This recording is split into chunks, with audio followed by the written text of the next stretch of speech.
Bom dia, gente querida de paz e bem.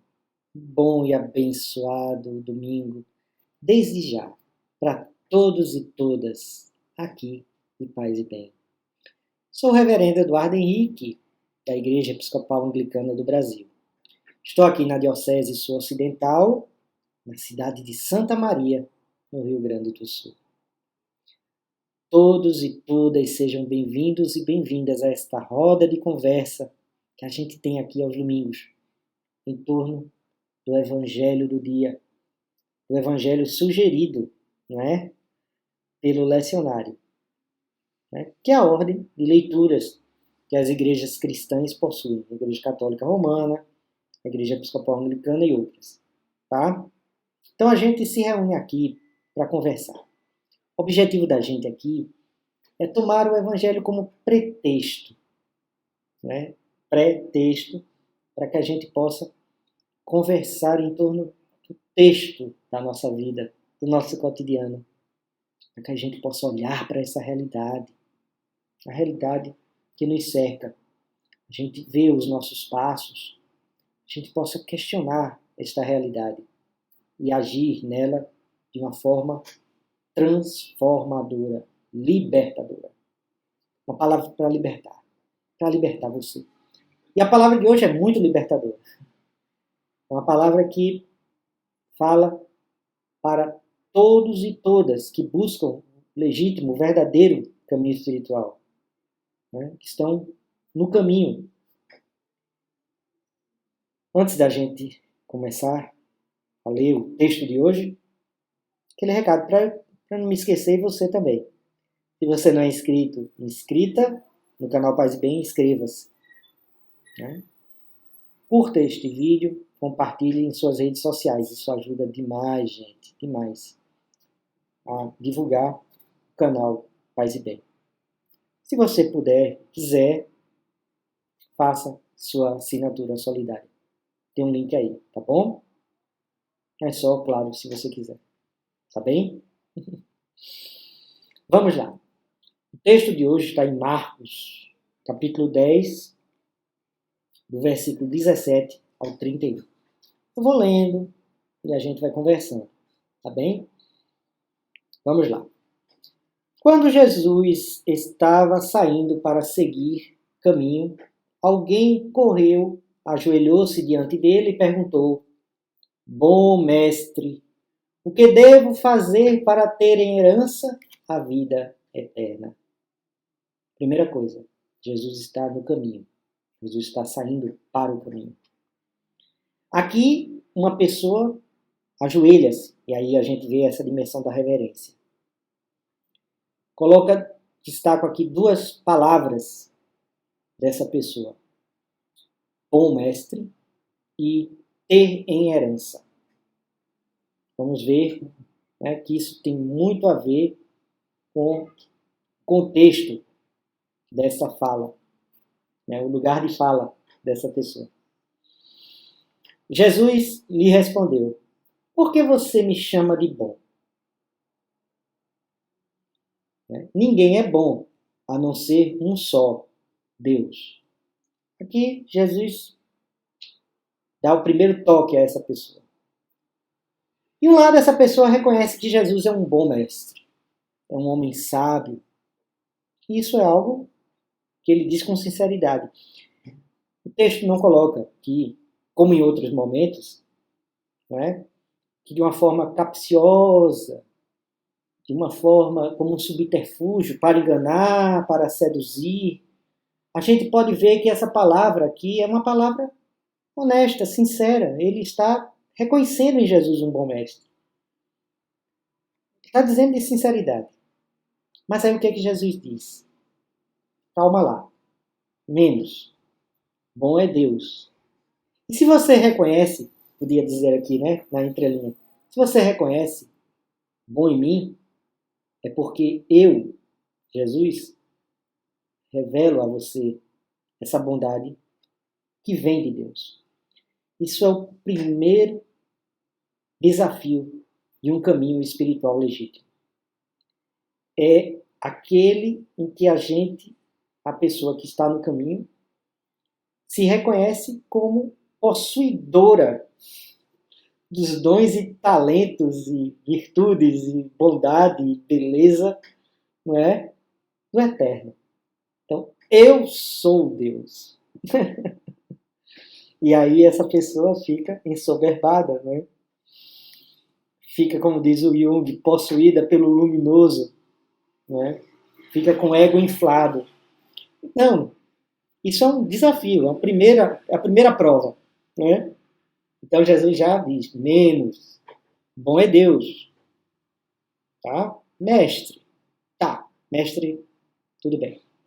A gente vai perceber aqui que Jesus coloca já um limite aqui, estabelece uma relação entre no caminho espiritual dessa pessoa.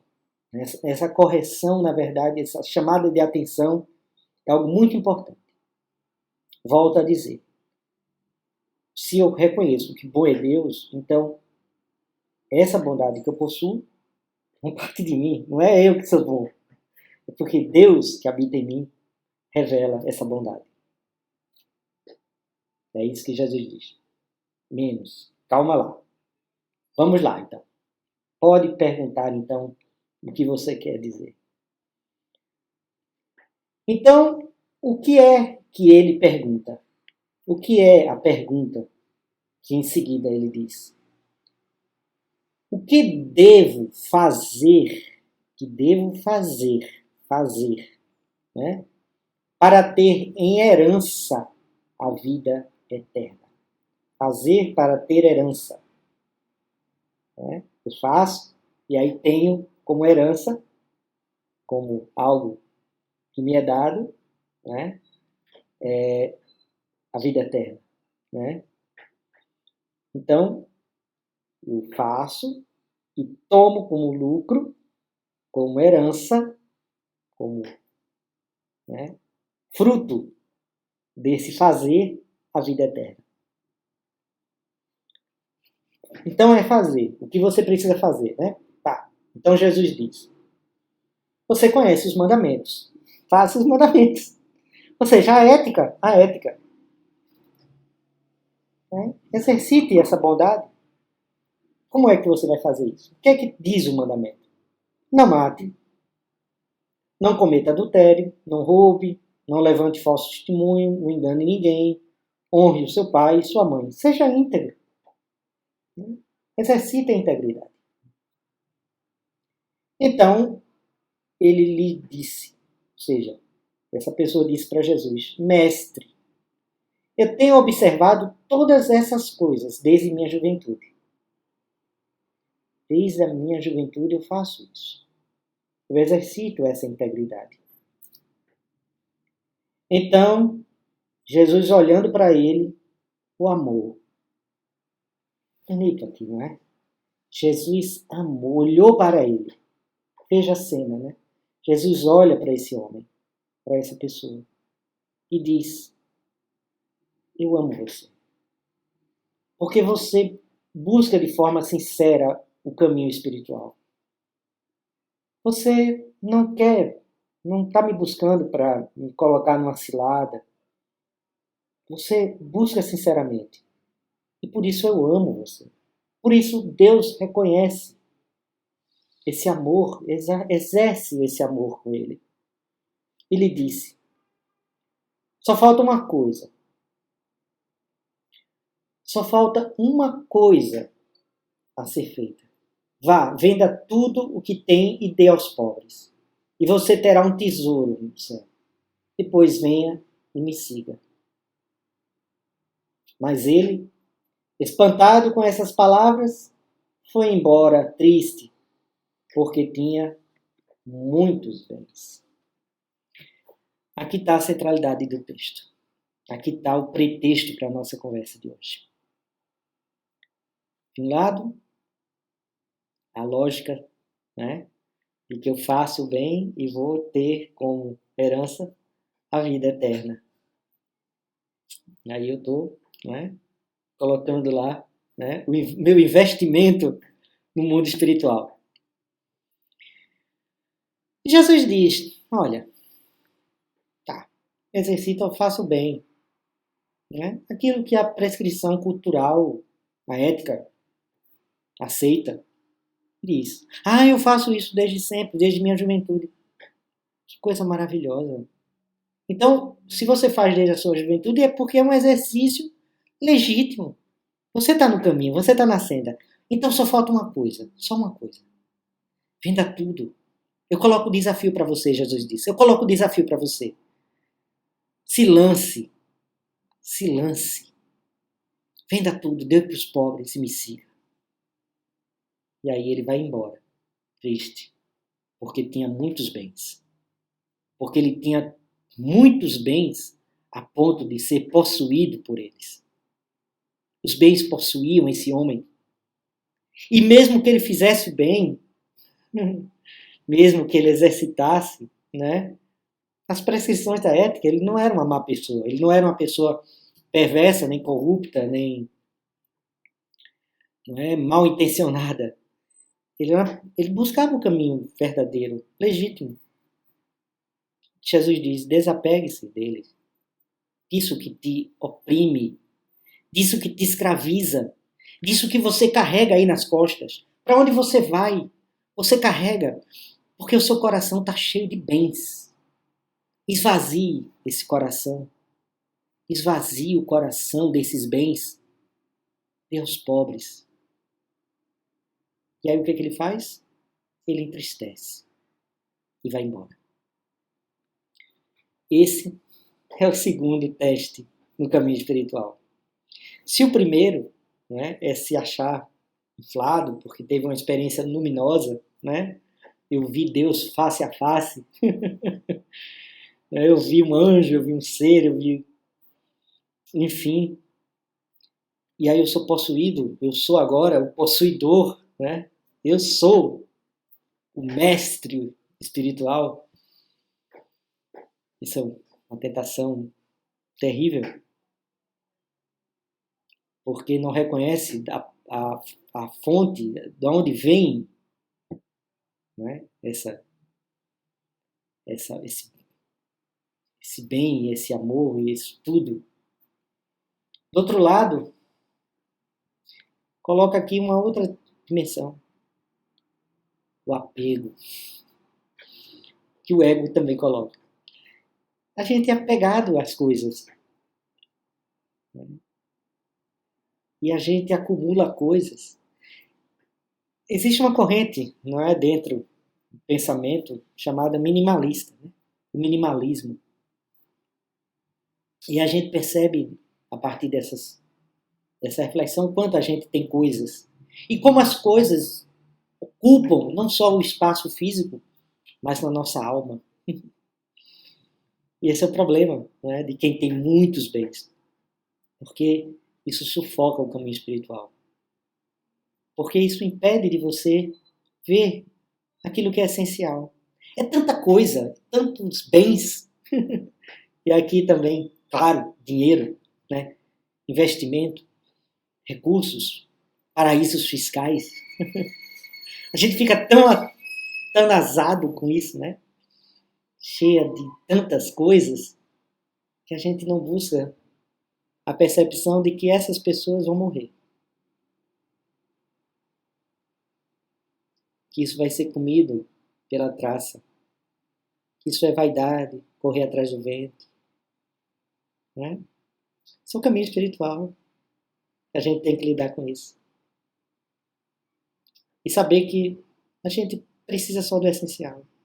Venda. Entrega aos pobres. Né? E siga. Aí o ego diz, não consigo.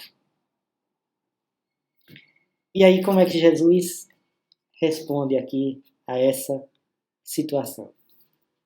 Qual é a continuação do texto? Olhando ao redor, aí Jesus, a gente imagina bem decepcionado, né? Jesus disse aos seus discípulos, como é difícil aos que têm riquezas entrarem no reino de Deus. Os discípulos ficaram admirados com essas palavras dele, com as palavras dele. Mas Jesus continuou a dizer: filhos, como é difícil entrar no reino de Deus. É mais fácil um camelo passar pelo vão de uma agulha do que um rico entrar no reino de Deus. Eles ficaram mais admirados ainda e diziam entre si: e quem conseguirá salvar-se? Né? Olhando para eles, Jesus disse. Aí Jesus está olhando um olhar de misericórdia, né? Compaixão desse povo. Para os homens é impossível, mas não para Deus, porque para Deus tudo é possível. Não coloca limite em Deus, não. Deus é ilimitado. O problema é que é difícil. Como é difícil? Porque você quer entrar no reino de Deus como uma herança. Você quer investir aqui no mundo para querer receber no mundo espiritual. É graça. A salvação é graça. E a graça vem exatamente do desapego, de não apegar-se a bens. Saber que você é transitório, que você é frágil, que você vive essa dimensão existenciária. E aí reconhecer isso. Né? Você vai ter bens, coisas. Estou usando aqui um computador.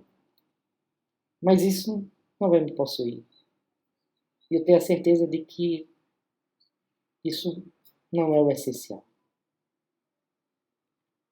Não é o ser, não é? Uma das coisas uma das formas do Dasein, né? Aí o Heidegger, né? Prometo não fazer aqui uma reflexão filosófica, tá? Sobre Heidegger, menos ainda. Mas uma das formas, né, de inautenticidade é exatamente isso. É tomar as coisas, os entes como ser, né? E a gente inverter, usar as pessoas como coisas, né?